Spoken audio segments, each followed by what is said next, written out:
అందరు మగవాళ్ళు ఇంతనే లేదా మా బావ అక్కడ ఇంతనే నాకైతే డౌట్ అనమాట. ఏం లేదండి, ఎప్పుడు ఏ కొత్త సినిమాకి వచ్చినా రిలీజింగ్ రోజే వెళ్ళిపోయి సినిమా చూస్తాడు. మమ్మల్ని తీసుకెళ్ళవా అని ఎన్నిసార్లు అడిగినా వెళ్దాం సండే వెళ్దాం ప్రతిసారి కూడా అలాగే చెప్తాడు. తీరా మూవీకి వెళ్ళొచ్చాక ఏమంటాడు తెలుసా, ఏం బాగలే సినిమా, టైం వేస్ట్, నేను మొత్తం నిద్రపోయినా, సగం వరకే చూసినా, నెక్స్ట్ హాఫ్ మొత్తం నేను నిద్రపోయినా, సినిమా ఏం బాగాలేదు, ఎందుకు వేస్ట్, నేనే అనవసరంగా పోయినా అని చెప్పి చిన్న డైలాగ్ వేస్తాను అనమాట. ఇంకా మేమేం చేస్తాం, కామ్ అయిపోతుంది, నిజంగానే సినిమా బాగాలేదేమో అని చెప్పేసి.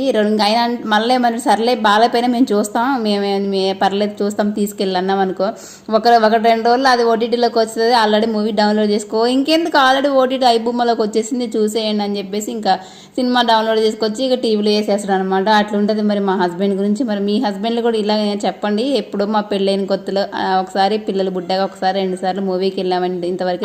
మీరు చూసారా ఈ మూవీ? కామెంట్ చేయండి, లైక్ చేయొచ్చు కదా. Thank you.